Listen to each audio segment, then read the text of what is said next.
Время новостей Татарстана. В студии Алексей Калиничев. Здравствуйте. И вот о чем пойдет речь. Лед встал. Можно ли выходить? Сколько сантиметров? 20. Что делать, чтобы не утонуть? Узнал Дмитрий Аренин. Их разбудил мощный сигнал. Пожарная сигнализация сработала. Полный дом дыма. Как маленький недорогой извещатель спас жизнь 5 бугульминцев, Филюза Хамидуллина. Новые дороги, родники и пожарные гидранты. Больше 6 километров дороги, щебенение, это не асфальт, щебенение. Родник, вот каждый год делаем один родник. Как в одном сельском поселении каждый год удается собирать по самообложению 800 тысяч рублей, расскажет Слава Мухаммадуллин. Куда уходит пресса? То есть они сразу шли в интернет, у них нет этого социального контакта. Как в республике обстоят дела с периодикой, где ее купить и где подписаться, выяснял Рамиль Шайдуллин.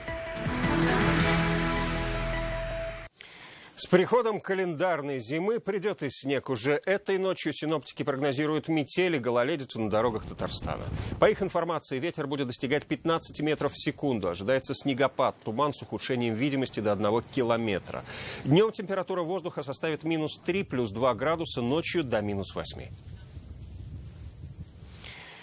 Мороз усиливается, лед крепчает. Сегодня инспекторы ГИМС снова вышли на водоемы, искали тех, кто любит рисковать. По данным МЧС, в республике уже насчитывается с десяток случаев, когда лед треснул и люди ушли под воду. Одного рыбака до сих пор ищут. Можно ли сейчас выходить на лед и что делать, чтобы не утонуть, узнавал Дмитрий Аренин.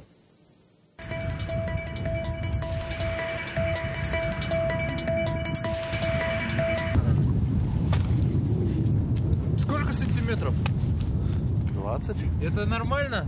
Да, абсолютно. То есть можно выходить на лед сейчас? Ну, местами все равно у нас промоина имеется.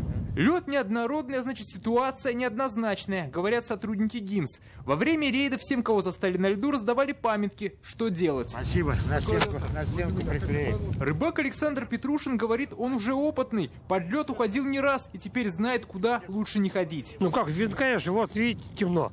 Темный лед, это то, что уже. А когда еще лед беленький, снег немного займет, он рыхлый, и можно провалиться. Любитель коньков Вячеслав Нечаев под лед еще не проваливался, и как спасаться знает только в теории. Пытаться выкарабкиваться. В сторону берега. Куда ближе, туда и ползи. Так как сегодня мы с МЧС, поэтому я в таком жилете. Как нам объяснили специалисты, если под вами вдруг вот начинает трескать лед, ну это, конечно, не трескает, но так. Первым делом нужно не паниковать и потом лечь на спину, раскинуть руки и попытаться выбираться. Как добавляют специалисты, лед – это не шутки. Осенью ЧП уже были. Одному в безлюдные места на него лучше не выходить. Зачастую выбраться помогают оказавшиеся рядом. Если кто-то ближайший есть, они могут подбегать к нему, ни в коем случае нельзя для спасения. То есть если подползать, использовать любой предмет, палку, лыжи, даже одежду, допустим, раскинуть. Во время сегодняшнего рейда только предупреждали, если же толщина льда станет меньше 7 сантиметров, это уже опасно. И за выход на водоем будут штрафовать. По прогнозам, на следующей неделе еще подморозит. А вот к 9 декабря ожидаются плюсовые температуры, так что расслабляться рано. Дмитрий Аренин, Алмаз Зейдинов, ТНВ, Казань. План ввода жилья этого года выполнен на 97% и идет к финалу. Об этом сегодня доложили в Доме правительства. Совещание провел президент Рустам Минниханов. В эксплуатацию уже сдали более 2 миллионов квадратных метров жилых помещений. В лидерах Казань, Пестричинский, Высокогорский, Лавишевский районы.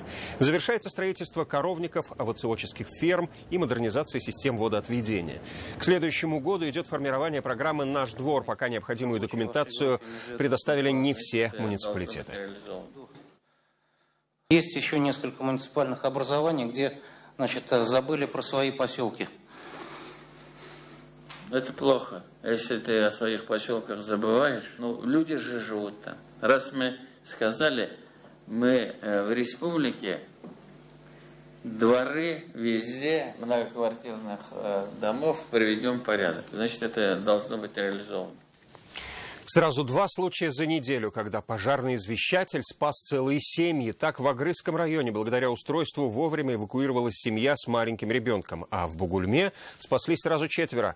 Как недорогая установка спасает самое дорогое – человеческие жизни, расскажет Филюза Хамидуллина. Здесь была вода полностью, вот, когда начали тушить. Вся квартира была в дыму, вспоминает Антонина Беломестного. В тот вечер в 10 часов она проснулась от резкого шума. Сработал пожарный извещатель. Женщина бегом собрала документы и побежала к соседям. Ведь сильный дым шел как раз из их квартиры. И я к ним прибежала. Торкнулась дверь закрыта изнутри кругом, к окну. Огня пока не видела, я начала стучаться. Потом соседа увидела на полу, это в окно. Мужчина спал вместе с соседями, которые пришли на помощь Антонине, выбили окно и разбудили его. Как оказалось, в квартире началось возгорание. Причины сейчас уточняются. В этом доме всего 4 квартиры. Все жители эвакуировались самостоятельно до приезда пожарных. Предварительная причина возгорания – неосторожное обращение с огнем. Они услышали сработку пожарного извещателя и эвакуировались самостоятельно. В этом доме до сих пор печное отопление, и поэтому этой осенью глава сельского поселения вместе с сотрудниками МЧС решили установить пожарные извещатели. По 3 в каждой квартире. Оснастили их всего лишь неделю назад. Данные извещатели были установлены за счет депутатского корпуса, то есть помощи наших депутатов. То, что не хватило, я уже вложил собственные средства. Жильцы говорят, если бы не извещатель, возможно, не обошлось бы без человеческих жертв. Минута работы, 270 рублей. Стоимость несоизмерима с человеческой жизнью. Только в ноябре в селах Бугульминского района установили 275 пожарных извещателей. В ходе проведенной операции жилища подворовой обход показал, что в селах до сих пор остается печное отопление на твердом топливе, а также износ ветхой электропроводки. На сегодня в районах республики установлены более 12 тысяч извещателей. Из них 5 тысяч за счет муниципальных бюджетов. Всего сейчас оборудовано такими сигналами тревоги 6 тысяч домов. Филюза Хамидуллина, Эрик Хабибуллин, ТНВ, Бугульминский район. Из китайского аэропорта Феникс-Санья уже 2 дня не может вылететь самолет в Казань. По словам пассажиров рейса авиакомпании iFly, вылет откладывается уже 2-е сутки. Как сообщает туристическая компания Тестор, задержка связана с заменой воздушного судна. Причина не указывается. По последней информации, наши туристы должны вылететь 1 декабря в половине 4 ночи. Прилет в аэропорт Казани запланирован на 8 часов 40 минут. Обновленный «Белый лебедь» вылетел на испытания. Казанский авиационный завод выпустил первый в истории модернизированный стратегический бомбардировщик Ту-160М. Как сообщил Интерфакс, источник в оборонно-промышленном комплексе, самолет передали на летно-испытательную станцию. Сейчас он пройдет наземные отработки, затем летные испытания. На службу он должен поступить в 2021 году. Казанский самолет не имеет аналогов в мире. Напомним, Министерство обороны и Туполев подписали контракт на поставку 10 таких летательных машин. Стоимость сделки 160 миллиардов рублей. Они молоды и полны новых идей. В Транснефть-Прикамье 100 молодых работников предприятия презентовали новаторские проекты. У каждого свое предложение, как сделать производство лучше. Большинство из них делают первые шаги в АО «Транснефть-Прикамье», но, несмотря на это, у них уже есть, что предложить своему предприятию. В этом году более 100 молодых сотрудников из Казани, Ижевска, Перми, Лениногорска и Альметьевска представили свои рационализаторские идеи руководству. Хочу дать небольшой совет всем участникам конференции. Для того, чтобы победить, нужно понимать, что ваш доклад должен быть востребованным. 7 секций, у каждой своя специфика. Эксплуатация и ремонт нефтепроводов, защита оборудования от коррозии, охрана труда, экономика и другие. В каждой теме участникам дается не более 5-7 минут на доклад. Обязательные условия, применимость на практике. У Ильнура и Лилии Шарафеевых разработка касалась транспортировки нефти. Заняли 1-е место. Предложены меры по сохранению качества транспортируемого нефтепродукта для того, чтобы соответствовать международным требованиям. В числе первых и Салават Закиров из Лениногорска. Он представлял устройство беспроводной регулировки сварочного тока. Данное устройство должно помочь сварщикам в проведении сварочных и монтажных работ на магистральных нефтепроводах.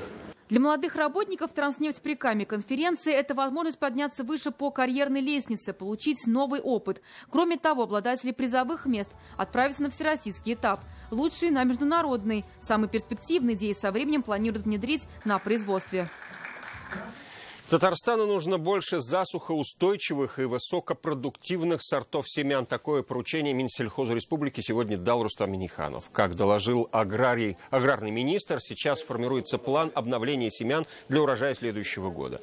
По зерновым и зернобобовым республика обеспечена своими запасами, а семена кукурузы, подсолнечника и сахарной свеклы в необходимом объеме привозят из других регионов. Есть у нас семян качественных не будет. Вся эта наша работа, это просто технологический процесс без результата. Это очень важный элемент. Ремонт дороги, родника или замена освещения – выбор за жителями. Завтра в 16 районах пройдут референдумы по самообложению. На каждый рубль от населения республика добавляет 4. В следующем году Татарстан выделяет 1 миллиард рублей. Эта программа помогает получить желаемое здесь и сейчас, а не ждать, пока дойдет очередь. Так, в селе Большой Кукмар в Кукмарском районе каждый год проходит обновление. Последние 3 раза собирали по 500 рублей. Сколько планируют на этот раз и как программа поменяла село, расскажет Салават Мухаммадулин.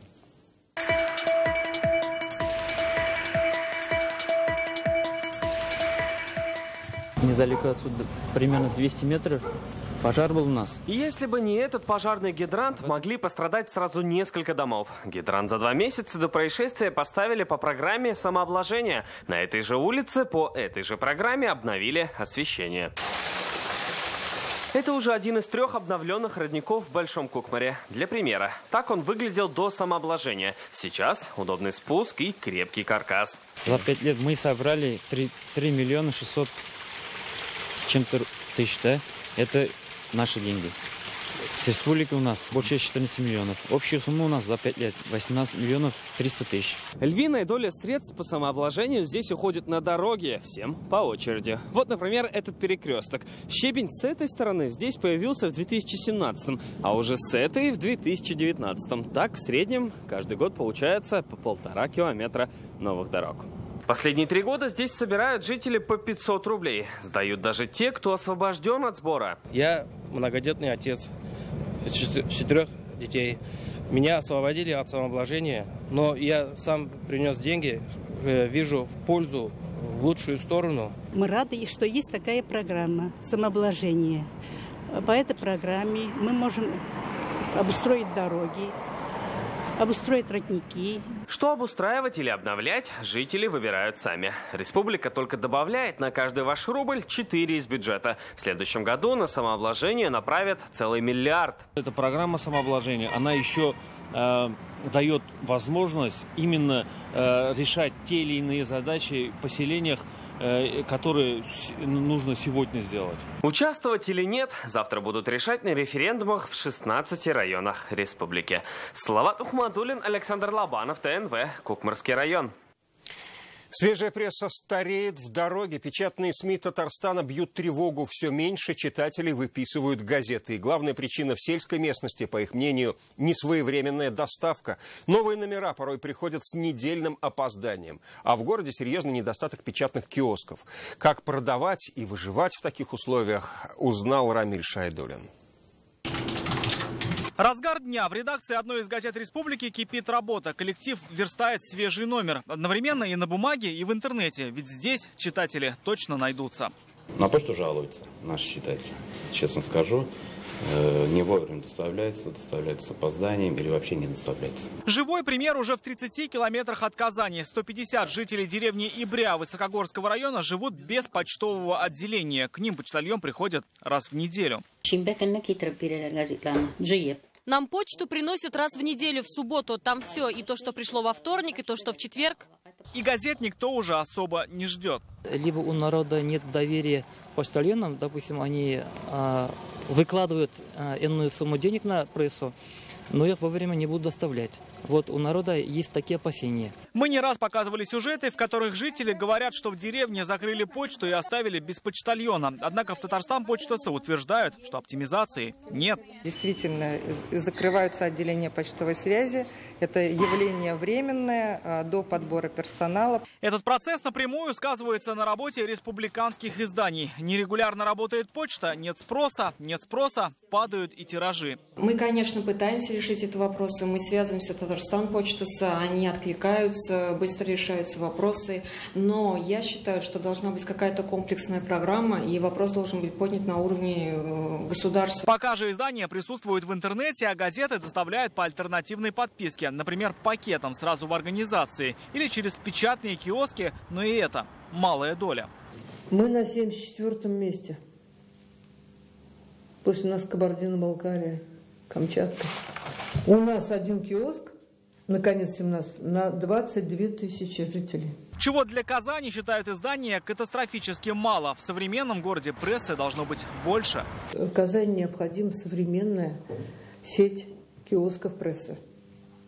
Такая же, как в Европе. Киоск, где ты можешь купить любимую газету и журнал, должен быть в шаговой доступности. 3 вещи, которые потребуются на улице. В туалет найти, это перекусить и получить информацию. Вот так в одном из казанских киосков печати отошли от формата продажи только прессы. Теперь здесь есть сладости, можно попить и кофе. Ведь мало написать, нужно еще и продать. Снеки, продукты, да, которые покупатель приходит за ними и случайно покупает иногда печатную продукцию. Да. То есть иногда его даже поражает тот контент, который есть, он говорит, ух ты, а там, оказывается, как бы хорошо написано. Пока же в ожидании решения вопроса редакции идут в народ, чтобы не потерять аудиторию, общаются напрямую. Мы сейчас разговариваем, а у нас коллеги находятся в Высокогорском районе.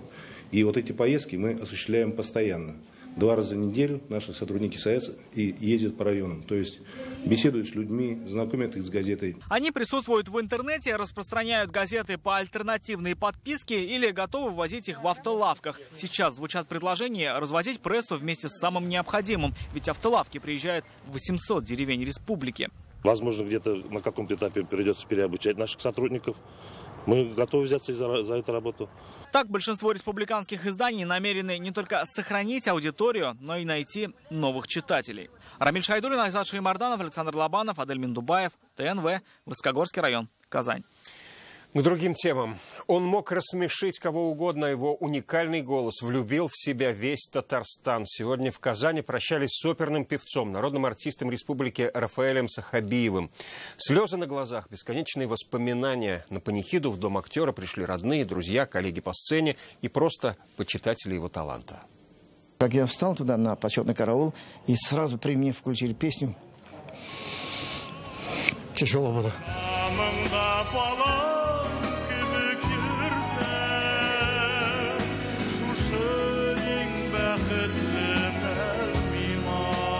В зрительном зале вновь звучат его песни. Попрощаться с народным артистом республики пришли его родные, коллеги, друзья. Кто-то не может держать слез, а кто-то до сих пор не верит, что Рафаэля Ахатовича больше нет. Сказать, что его сегодня уже нет и завтра его уже не будет, это, я не знаю, я даже не понимаю. Это еще в голове еще не укладывается. И как будет это завтра? Если мы собирались в грим-комнате, он всегда находил какое-то юмористические моменты, и мы все хохотали. Чувство юмора – это его настоящая суперспособность, рассказывают друзья. К ним он мог приходить без предупреждения. Я говорю, а почему ты не звонишь вперед, чтобы перед приходом мы бы готовились? Нет, если я позвоню вам, вы разбежитесь. Он пошутил так.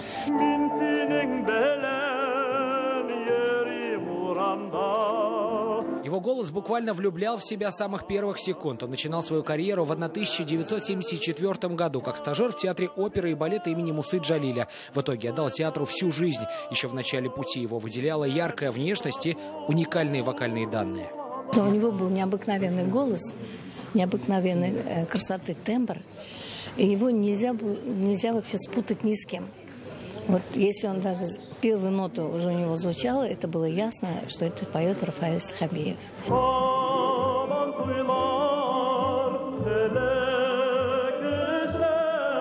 Он ушел из жизни в 67, много еще не спев и не рассказав. Рафаэль Сахабиев будет похоронен в Казани на кладбище Мирный. Сергей Хайдаров, Игорь Романов, ТНВ, Казань.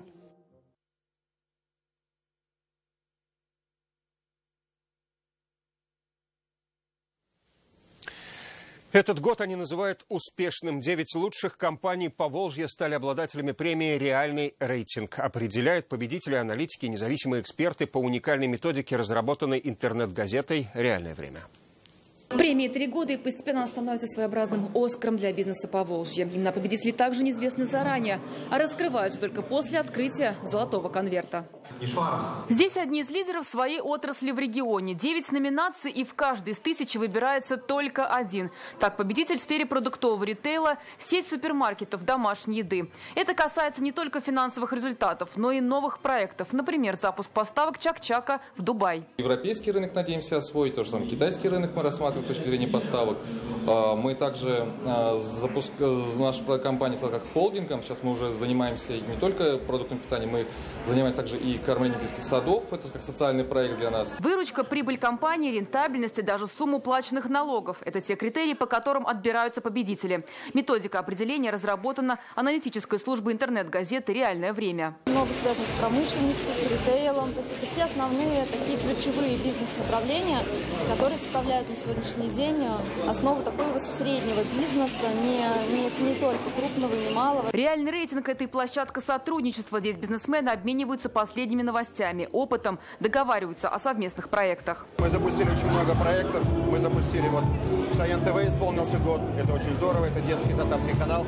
Сегодня мы запустили вещание на канале ОТР, русскоязычное вещание. Любая премия, любая оценка со стороны общества, средств массовой информации, со стороны государства, она, естественно, важна, потому что оценивается предприниматель, оценивается бизнес. Это те люди, которые берут на себя ответственность, которые рискуют. Бизнес без азарта, без спортивного соревнования какого-то там, значит, он скучный.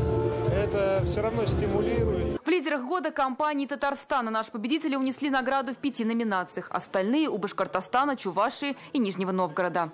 Зарина Ахметова, Вадим Ларионов, ТНВ, Казань. Праздник к нам приходит. Казань сегодня встречает главного новогоднего волшебника в столице республики Дед Мороз из Великого Устюга. 325 тонн подарков, 40 тысяч километров и 260 социальных учреждений. Сказочный персонаж снова отправился в турне по стране. И все его дороги ведут в Новый год. В этом убедился Ленар Гинатуллин.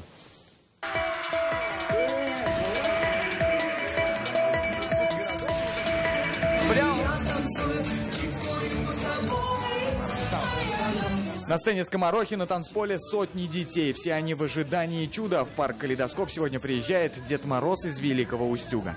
Дина и Юля узнали про визит главного волшебника страны еще вчера. Сегодня специально пораньше отпросились со школы, ведь весь год ждали этой встречи. Что вы хотите, чтобы Дед Мороз подарил вам на 31 декабря, на Новый год? Счастье, просто хорошего настроения. iPhone 11 Pro Max. Счастье, чемодан и пиньяту. iPhone 11 Pro. Собаку. Чтобы он мне подарил на Новый год лоховоз. Пока ребята здесь ждут визита Деда Мороза, зимний волшебник сам посетил тех, кто не смог приехать в Калейдоскоп. В школе-интернате номер 7 он встретился с детьми-инвалидами, навестил осиротевших ребят и тех, кто сейчас находится в доме Рональда Макдональда. В волшебном мешке найдется подарок для каждого. Здравствуйте, здравствуйте, мои друзья, здравствуйте, девчонки и мальчишки! Выступление затянулось, но он и не пытался его остановить. Вместе с детьми и их родителями пели новогодние песни, рассказывали стихи. Дедушка доказал, что, несмотря на свой возраст, он остается в тренде.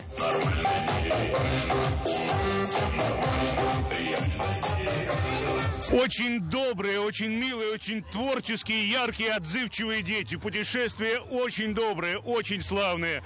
В этом году 28 городов, Казань под номером 10. Двухмесячное путешествие Деда Мороза закончится 31 декабря в Москве. Ну а пока оно только начинается, впереди еще 18 городов. И сразу же после Казани главный волшебник Великого Устюга посетит Самару. Ленар Гинатуллин, Игорь Романов, ТНВ, Казань. Вот так заканчивается неделя. Интернет-версию итогов прошедших 6 дней читайте на сайте газеты «Реальное время». Все репортажи этого выпуска можно увидеть на сайте нашей телекомпании, а также на канале YouTube. Ну а сейчас самое интересное в интернете за неделю увидите в традиционной субботней рубрике «В сети». Я же с вами прощаюсь до следующих встреч. Всего вам доброго.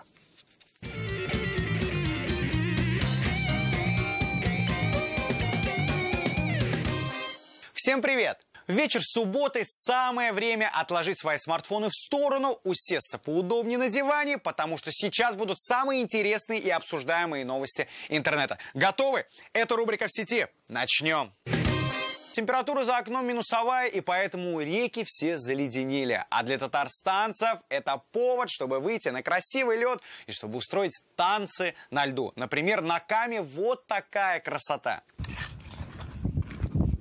Сумасшествие! Сумасшествие! Что не сделаешь ради красивых фоточек и видео в Инстаграм. А вот в Казани пошли дальше. Там не просто фоткаются, а нашли совершенно новое развлечение.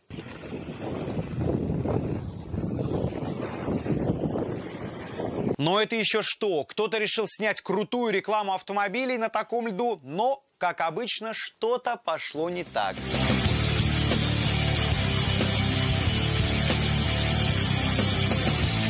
Так что, друзья, фотки фотками, но будьте осторожнее, иначе танцы на льду закончатся жить здорово.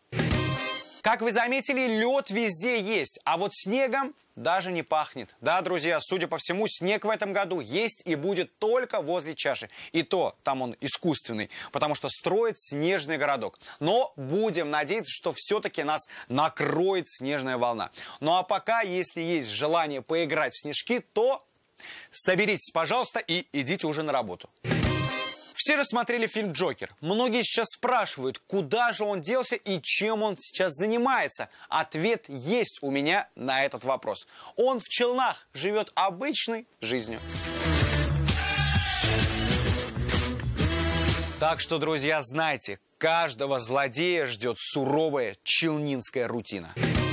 Небезызвестная певица Лейла выпустила новый клип про Новый год, который за сутки набрал уже более 200 тысяч просмотров. Новый год, я буду обниматься со всеми Новый год.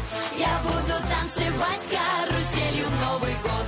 Я буду зажигать. Ну, после просмотра понимаешь, что его нужно было назвать как «Не надо праздновать Новый год». Или «Что может сделать с вашим праздником Снегурочка за 5000 рублей».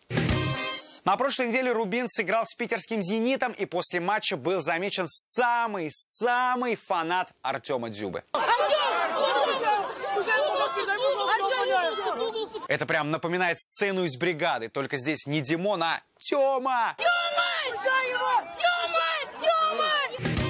А сейчас наша традиционная рубрика «В сети с президентом».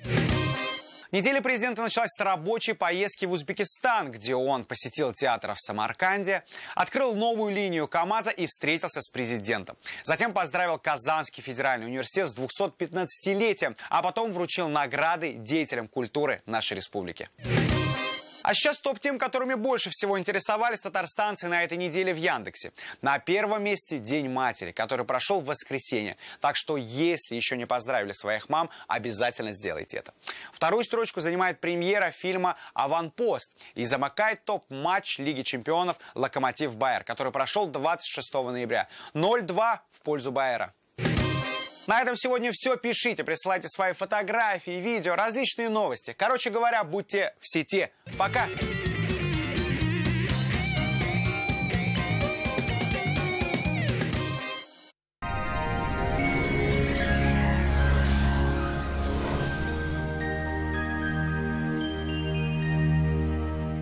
Здравствуйте! О погоде через минуту. Давно мечтаете о новой кухне? Хотите качественно, в срок, да еще со скидкой 20%?